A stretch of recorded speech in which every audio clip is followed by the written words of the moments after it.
وين ربي بوحدات وذا تغنيني إساقا ودود عن تشيقة لا وذاقيني إساقا وحودون يبا عيدي لواستيني بسم الله الرحمن الرحيم الحمد لله الذي بنعمته تتم الصالحات والصلاة والسلام على نبينا محمد وعلى آله وصحبه وسلم أجمعين waxaan noo socota taxanihii aan uga hadlaynay magacyada Ilaahay subhanahu wa ta'ala oo aan marba magac ka bixinaynay sharaxaad intii Ilaahay subhanahu wa ta'ala noo sahlay oo noo waafajiyo waxaan hadda ka hadli doonaa magaca Ilaahay subhanahu wa ta'ala ee ah المتكبر قرآنك إلهي سبحانه وتعالى إلى لحميلود بيكسو أرورتي وإكمتها العلي الكبير إن الله كان عليا كبيرا العزيز الجبار المتكبر سيغوين كاسكال الدوان أما سيابها اسكال الدوان بقرآنك أوسو أرورتي هدي الله في صوماليا يؤرق متكبر وحاجر لما يؤرق آدي سود وآها العظيم هي المتكبر العظيم وآه إلهي سبحانه وتعالى إنه يها إله وين وعظيم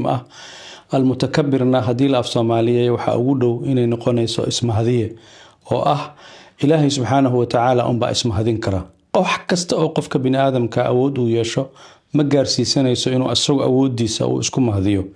سيدا درتد إلهي سبحانه وتعالى حقه بأن نقون كرا قاري كرا مرحلة الإرق اللي يراهدو الكبرياء إنو اسم هذيو وإلهي سبحانه وتعالى uunkiisa uu ka sareeyo khalqigiisa uu ka sareeyo cid kale oo asaga ka weyn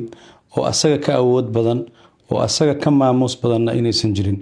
sida darteed Ilaahay subhanahu wa ta'ala wuxuu leeyahay boqortooyo aan dhamaanaynin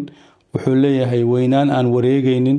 wuxuu kaloo leeyahay jalaala iyo weynaan Ilaahay subhanahu wa ta'ala meesha ugu sareysa uu ka gaaray sida darteed al-kibriya marka la fasirayo waxa lagu fasiraa boqortooyo iyo weynaan isla socoto meeshaasay marka waxay ka gaaraysaa Ilaahay subhanahu wa ta'ala inuu yahay sifooyinka u gaarka ah oo aan cidna la wadaagin oo asaga kaligiis uu leeyahay bayna kamid tahay sida darteed isa sareynta iyo iskibrinta qofka bini aadamka ee makhluuqa ah waa loo diiday waxaana loo diiday inuu asagu isu maleeyo inuu gaaray meel uu ismahadiyay oo asagu uu isku filan yahay sida darteed xataa Ilaahay baryadiisa inaad iska weynaysiiso lama ogola in alladina yastakbiruna an ibadati sayadkhuluna jahannama daakhirin sida darteed xataa cibaadada Ilaahay inaad sanka ka taagto ama iska kibriso lama ogola man yastankif an ibadati wa yastakbir wa amma alladina istankafu wastakbaru sida darteed qof hada aragto Ilaahay ku dhiiranaya oo Ilaahay daacadiisa inta ka leexday xumaan sameynaya وقف قلبي سأو كجرو قيب اسمه هذين وأسوي نفتيس انتو عاشقي أسوي اسجعلادي اسلوين هذي النبي عليه الصلاة والسلام وكان لها لا يدخل الجنة من كان في قلبه مثقال حبة خردل من كبر هدي مر قلبي أي سوقش إن أديك سيرما هذي سو وحوغا كبر أو كسوق لي جنة إنا قشو حرام بكانو قنسا وعقل النبي عليه الصلاة والسلام يري قف كستا أو سهلا ضدك أفضل ضدك أودو إلهي wuxuu ka xarimay inuu naar galo yani waxay ku tusinaysaa markasta oo aad dadka u fududaato oo dadka wax u sahasho inuu Ilaahay subhanahu wa ta'ala ku fududeynayo inaad janno gasho naartuna ay ka cararayso sadarteed Umar ibn Khattab radiyallahu anhu marka ay wufuud carabta u yimaadaan oo guulo fara badan uu gaaro oo arko inuu meel aad iyo aad maqaamkeeda u sareeyo uu gaaray wuxuu sameyn jiray dadku biyaha u dhaamin jiray dadku caagada inta u qaado ama weelka wax lagu dhaansanay aad oo ceelka tago dadka biyaha u dhaamin jiray saadartay saxaabada qaarkood ba inta u yimaadaan bay waxay ku oran jireen adoo amiirul muuminiin ah oo dadkii oo dhanba ku ogol yihiin oo xukunkaagi baahay oo meel kasta gaaray miyaa dadka inta feel la gasho biyo dhaaminaysa markaas wuxuu oran jiray xoogaa waxaan ka baqay inaan kibro maadaama intaasoo awooda iyo intaasoo guul aan helay sida darteed qofka muslimka dhaqanka laga rabo waxa kamid ah markuu arko inuu yara kibri rabo maskaxdiisu ay u sheegayso inuu ismahadin rabo inuu yeesho akhlaaq tusinaysa meel aad iska qabato aad iska hakiso inaad hesho waxa la wariyaa Sheekh Shacraawi Allahu naxariiste marbu meel muxaadara ka jeediyay markaas wuxuu arkay muxaadarada in aad loo yimid dad fara badan ay yimaadeen oo madax timid wuxuu arkay in aad iyo aad mujtamaca dhexdiisa uu qof weyn ka noqday markii uu meeshii ka soo laabtay asagoo wiilkiisa la socda oo meel wada lugeynaya wuxuu ku soo leexday masaajid jidka ku yaalay wuxuu iska dhigay qof masaajidkii uga baahan inuu shaqo yar kusoo qabsado ama masquul ka soo galo ama salaad ku tukado markaasuu intuu dharkii iska siibay oo meel gaara dhigay oo masquulihii masaajidka wuxuu ugu dhaqaaqay inuu nadiifiyo markii la daahsaday baa loo yimid oo waxaa lagu yiri waan daahnay maxaa kugu dhacay mise waxaaba la arkayba isagii oo dharkii intuu iska siibay fududeeyey dhar khafiifa soo reebtay masquulihii dhaqaya markii la weydiiyeyna wuxuu yiri waxaan istareemay markaan arkay dadka sida ay igu soo baxeen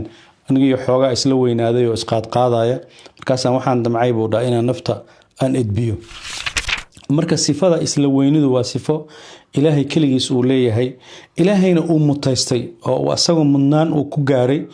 uu xaq ugu yeeshay inuu heerkaas gaaro inuu leeyahay ilaahay subxaanahu wa tacaala isaga awoodda oo dhan iska leh maadaama uu awoodda oo dhan iska leeyahay hadda way u gaartay inuu ilaahay subxaanahu wa tacaala uu asaga kaligiis yeesho sifada alkibriya ina allaha calaa kulli shayin qadiir wa kaana allahu calaa kulli shayin muqtadira midda labaadna ilaahay subxaanahu wa tacaala wax u dhigma ma jiro wax la midana ma jiro yacni ilaahay qur-aankiisa waan ku dhahay laysa kamithlihi shay walilaahi almathalu alaclaa sidaa darteed maadaama ilaahay aan cidina u dhigmin cidina sifadiisa lahayn cidina tilmaantiisa lahayn cidina magaciisa lahayn ilaahay subxaanahu wa tacaala wuu gaari karaa inuu sifada alkibriya ay asaga keligiis u gaar noqoto ilaahay subxaanahu wa tacaala huwa alawalu waalaakhiru waalzaahiru waalbaatin khalqigiisa oo dhanna ilaahay subxaanahu wa tacaala wuu arkaa laakiin ayagu ma arkaan wax kasta oo khalqigiisa ay sameynayaan ilaahay subxaanahu wa tacaala wuu u jeedaa walaa yuxiituuna bishayin min cilmihi ila bima shaa ilaahay subxaanahu wa tacaala isagaa xukunka haysta oo amarka dunida lagu kala xukumaya haysta subxaana alladii biyadihi malakuutu kulli shay maadaama uu xukunka asaga haysto hadda ilaahay subxaanahu wa tacaala wuu gaari karaa sifada inuu asagu noqdo alkibriya ama uu yeesho sifada ah inuu heerkaas ka gaaro asaga keligiis uu lahaado maadaama asaga keligii la caabudayo asagana uu nolosha hayo dalika biana allaha huwa alxaq wa annahu yuxyi lmowta ilaahay keligiisna uu wax abuuro asagana uu khalqiga sameeyo antum takhluquunahu am naxnu alkhaaliquun sidaa darteed ilaahay asagaa bixiya xikmadda yu'ti alxikmata man yashaa waman yu'ta alxikmata faqad uutiya khayran kathiira ilaahay subxaanahu wa tacaala magaciisa baan anaga ku wardinaa oon ku tasbiixsanaa tusabixu lahu asamaawaatu asabcu waalardu waman fiihin haddii aa wax u baahato oo wax cariiri kugu noqdaan ilaahay baad aadaysaa وإذا سألك عبادي عني فإني قريب أجيب دعوة الداعي إذا دعان إلهي أسقى هيا عزينتا يقوش أسقى هيا دليينتنا أسقى هيا وكجبينيا قل اللهم مالك الملك تؤتي الملك من تشاء وتنزع الملك ممن تشاء وتعز من تشاء وتذل من تشاء إلهي سبحانه وتعالى إسقى دنبي قدافة إسقى نحريستا إسقى عقابة صدرتيد wuxuu ilaahay qur-aankiisa ku leeyahay cadaabii usiibu bihi man ashaa waraxmatii wasicat kula shay ilaahay subxaanahu wa tacaala isaga keligii baa la caabudaa haddii ilaahyo badan la caabudi lahaa dunidan oo dhan wayba wareeri lahayd waana isku dhex yaaci lahayd low kaana fiihimaa aalihatun ila allahu lafasadata ilaahay subxaanahu wa tacaala isagaa nimcada bini aadanka uu haysto iyo khalqiga uu haysto oo dhan asagaa siiyey